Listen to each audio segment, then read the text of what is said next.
दोस्तों 10 जुलाई को दोपहर 12 बजे चीन ने एक रॉकेट लॉन्च किया। यह रॉकेट कुछ सैटेलाइट लेकर अंतरिक्ष की ओर जा रहा था, मगर रास्ते में ही इस रॉकेट में विस्फोट हो गया। क्या है पूरा मामला, विस्तार से बताएंगे आपको, पर इससे पहले दोस्तों स्वागत है आपका आसपास की तलाश में। अगर आप देश विदेश से जुड़ी नई नई खबरों को देखना पसंद करते हैं तो हमारे चैनल को सब्सक्राइब करें और साथ में लगे हुए बेल आइकॉन को भी दबा दें, जिससे भविष्य में आने वाली वीडियो की नोटिफिकेशन आप तक पहुंच जाए।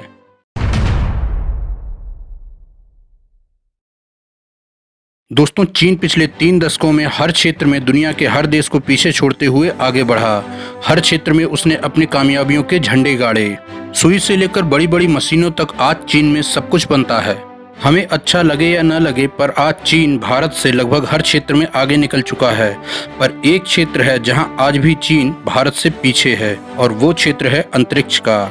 यहां आज भी भारत चीन से काफी आगे है, और ये चीज चीन को अच्छे से पता है। इसलिए चीन लगातार ये प्रयास कर रहा है कि किसी तरह से इस क्षेत्र में भी भारत को पीछे छोड़ा जाए।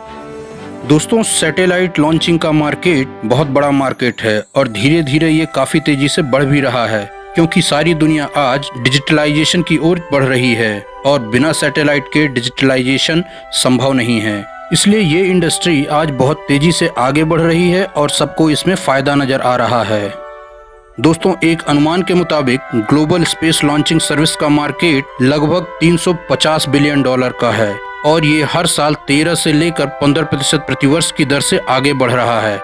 ऐसा अंदाज लगाया जा रहा है कि सन 2026 तक यह 550 बिलियन डॉलर का हो जाएगा।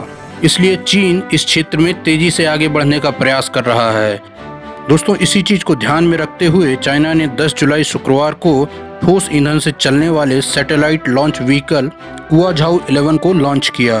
मगर लॉन्च होने के कुछ ही देर बाद इस रॉकेट में जोर का धमाका हुआ और यह रॉकेट दुर्घटनाग्रस्त हो गया।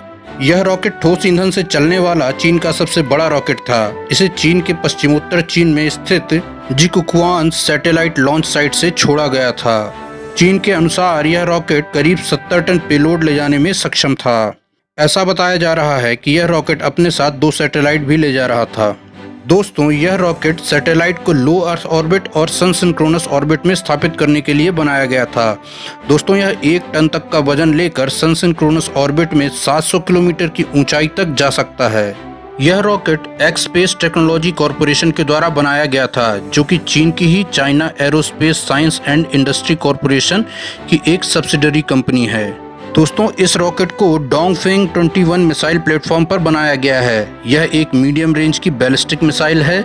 यह 600 किलोग्राम तक का पेलोड अपने साथ ले जा सकती है। इसकी ऑपरेशनल रेंज 2150 किलोमीटर है। दोस्तों चीन के अनुसार यह रॉकेट 2017 में बनकर तैयार हुआ था, और 2018 में इसकी फर्स्ट फ्लाइट होनी थी, मगर इसमें कुछ न कुछ कारणों से डिले होता चला गया और ये अपने शेड्यूल से 3 साल पीछे चल रहा था।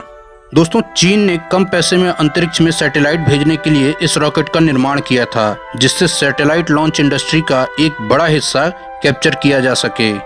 दोस्तों आज की आधुनिक जरूरतों को देखते हुए हर देश अपना सैटेलाइट लॉन्च करना चाहता है। कुछ देश ऐसे हैं जिनके पास पैसे हैं पर उनके पास टेक्नोलॉजी नहीं है, तो कुछ देश ऐसे भी हैं जिनके पास टेक्नोलॉजी भी नहीं है और पैसे भी नहीं हैं, पर सैटेलाइट सबको लॉन्च करना है। पैसे वाले देश तो अमेरिकन या यूरोपियन किसी भी एजेंसी से सैटेलाइट लॉन्च करा लेते हैं, पर समस्या कम बजट वाले देशों को होती है। ये देश सस्ती सर्विस ढूंढते हैं। चूंकि भारत में इसरो काफी सस्ते में इनकी सैटेलाइट लॉन्च कर देता है और इसरो का सक्सेस रेट भी काफी हाई है, इसलिए इन देशों की पहली पसंद भारतीय स्पेस एजेंसी इसरो होती है। भारत के इसी बाजार पर चीन की नजर थी, और इसी को ध्यान में रखकर चीन ने इस रॉकेट का विकास किया था। पर इस फेलियर के बाद कम से कम अभी के लिए तो चीन का यह सपना पूरा होता नजर नहीं आ रहा है। दोस्तों अभी मई महीने में भी अपने स्पेस स्टेशन पर कार्गो ले जाने के इरादे से लॉन्च किए गए चीन के टेस्ट रॉकेट लॉन्ग मार्च 5B को तकनीकी खराबियों की वजह से पृथ्वी की ओर लौटना पड़ा था।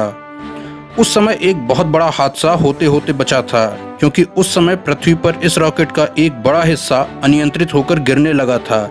इस हिस्से की लंबाई लगभग 30 मीटर, चौड़ाई 5 मीटर और वजन करीब 20 मीट्रिक टन था। इस असफलता के बाद चीनी अधिकारियों का कहना है कि इसके कारणों का पता लगाया जा रहा है। चीन अपने इस रॉकेट को लेकर यह दावा करता है कि यह बेहद ही विश्वसनीय रॉकेट है और यह सैटेलाइट लॉन्च इंडस्ट्री की पूरी दशा और दिशा ही बदल देगा। चीन को इस रॉकेट से बड़ी ही उम्मीदें थीं, पर जैसा कि हम सब जानते हैं, चाइनीज माल की कोई गारंटी या वारंटी नहीं होती। इस हादसे से फिर एक बार ये बात साबित हो गई है। दोस्तों, चीन हमेशा दूसरों की टेक्नोलॉजी चुराकर उन्हें कॉपी करने का प्रयास करता है, इसलिए उसके रॉकेट हो या फाइटर जेट या अन्य और कोई भी तकनीकी सामान, ये बार बार फेल होते हैं। वहीं दूसरी ओर भारत में इसरो अपनी टेक्नोलॉजी खुद डेवलप करती है। भले ही हमें समय लगे और हमारा प्रोग्राम काफी लंबा चले, लेकिन जब भी हमें सफलता मिलती है वो पूरी तरह हमारी अपनी होती है। हमारे सैटेलाइट लॉन्च व्हीकल यानी कि PSLV का सक्सेस रेट लगभग 96% है। दोस्तों, आपको याद होगा अभी कुछ दिन पहले ही इसरो ने 104 सैटेलाइट एक साथ लॉन्च करके नया कीर्तिमान स्थापित किया था। क्योंकि हम कभी किसी की टेक्नोलॉजी चुराने में विश्वास नहीं रखते, हम सारी चीजें अपने से डेवलप करते हैं, भले ही हमें समय लगे, पर वो चीजें हमारी अपनी होती हैं। उसकी खामियां और अच्छाई दोनों हमें बराबर पता होती है।